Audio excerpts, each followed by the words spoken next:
Videos की notification आपको जल्द ही मिल जाए। तो चलिए बढ़ते हैं आज की कहानी की ओर। 20 मार्च 2017 की सुबह नई दिल्ली रेलवे स्टेशन से भावेश गाड़ी संख्या 1425 काशी विश्वनाथ एक्सप्रेस से अपने दीदी विशेखा के घर जाने के लिए रवाना होता है। भावेश पहली बार ही अपने दीदी के घर जा रहा था, वो भी अकेले। पहले तो उसे प्रतापगढ़ रेलवे स्टेशन ही उतरना था, जहां से उसके जीजाजी उसको पिक करने वाले थे। मगर जब ट्रेन अगले 1-2 घंटे में प्रतापगढ़ रेलवे स्टेशन पहुंचने वाली ही थी कि भावेश को उसकी दीदी का फोन आया। दीदी ने बताया कि तेरे जीजाजी की अचानक ही तबीयत खराब हो गई है, अब वो तुझे रेलवे स्टेशन लेने नहीं आ सकते। इस पर भावेश बोला, क्या दीदी, मैं अब इतनी रात को कहाँ जाऊँगा? अगर कोई साथ में होता तो कोई बात नहीं थी, मगर मैं तो अकेला ही हूँ। इस पर भावेश की दीदी आगे कहती है, ऐसा कर तू प्रतापगढ़ ना उतरकर उसके अगले स्टेशन यानी दादूपुर स्टेशन उतर जाना। वहीं रानीगंज में संजय रहता है, मैं उसे फोन कर देती हूँ, वो तुझे लेने दादूपुर स्टेशन आ जाएगा। साथ ही तेरा फोन नंबर भी उसे दे देती हूँ, वो तुझे फोन कर लेगा, तू घबरा मत। रात के करीब 2-2:30 बजे भावेश दादूपुर रेलवे स्टेशन पहुँच गया। दादूपुर एक छोटा सा रेलवे स्टेशन था, जहाँ कोई लाइट भी नहीं जल रही थी। ऊपर से रात का अंधेरा उस जगह को और भी डरावना बना रहा था। भावेश ट्रेन से उतरकर अपनी दीदी को फोन करता है, ये बताने के लिए कि वो पहुंच गया है। दीदी कहती है कि संजय को फोन कर दिया है, वो तुम्हें लेने के लिए निकल भी गया है, थोड़ी देर में वह पहुंच जाएगा, तुम उसका वहीं इंतजार करना। भावेश अपनी दीदी के कहे अनुसार वहीं पास के बेंच पर बैठ जाता है। थोड़ी देर बाद वो नोटिस करता है कि स्टेशन पर उसके अलावा और कोई भी नहीं है। दूर दूर तक खामोशी और अंधेरा ही है। भावेश को डर लगने लगा था, आखिर वो अकेला जो था। थोड़ी देर में एक लड़की पटरियों के उस पार से भागते हुए आई और उन पटरियों के बीचों बीच लेट गई। ये देखकर भावेश चौंक गया। भावेश उस लड़की को रोकने के लिए जैसे ही बेंच से उठता है कि उसका पांव एक पत्थर से टकरा जाता है, जिस वजह से वो वहीं गिर जाता है।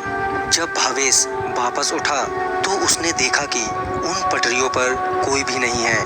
वो लड़की अचानक ही कहीं गायब हो गई थी। भावेश ने इसकी उम्मीद नहीं की थी। अब भावेश डर से कांपने लगा था।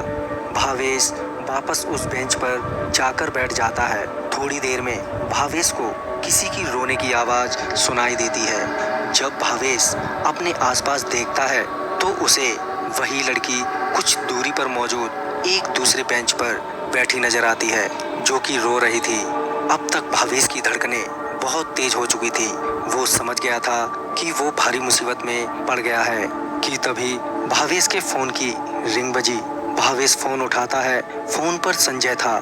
संजय ने कहा कि मैं बस पहुंचने वाला ही हूँ, आप स्टेशन के बाहर की ओर आइए, मैं आपको आगे मिल जाऊंगा। और ये कहकर संजय ने फ़ोन काट दिया। जैसे ही भावेश फ़ोन अपने कान से नीचे कर ही रहा होता है कि उसे लगता है कि कोई उसके बगल में बैठा है। जब भावेश अपने बगल में देखता है तो पाता है कि वही लड़की बैठी है जो थोड़ी देर पहले रो रही थी। इतना सब होने के बाद उसको समझ नहीं आ रहा था कि वो करे तो करे क्या। उस लड़की ने अपना चेहरा भावेश की ओर करते हुए कहा, चल मेरे साथ। और फिर उसने भावेश का हाथ पकड़ लिया कि तभी पीछे से एक आवाज आई, भावेश भैया आप हैं क्या? मैं संजय, विशेखा दीदी ने भेजा है आपको लेने के लिए, आइए चलते हैं। भावेश संजय को बताना चाहता था कि वो मुसीबत में है, मगर भावेश ना तो कुछ बोल पा रहा था और ना ही उस बेंच से उठ पा रहा था, मानो भावेश उसी बेंच पर जम गया हो।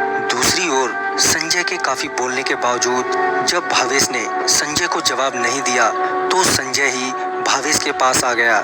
संजय भावेश का चेहरा देखकर दंग रह गया। भावेश बहुत घबराया हुआ था, उसका चेहरा पीला और होंठ सूख गए थे। संजय भावेश के कंधे पर हाथ रखते हुए बोलता है, क्या हुआ भावेश भैया, आप इतना घबराए हुए क्यों हो? फिर जाकर भावेश के मुंह से आवाज निकलती है। भावेश चिल्लाते हुए बोलता है, मुझे इस लड़की से बचा लो, संजय बोलता है, कौन सी लड़की? यहाँ तो आपके और मेरे अलावा कोई भी नहीं है। भावेश जब अपने आसपास देखता है तो पाता है कि वो लड़की फिर से गायब हो गई है।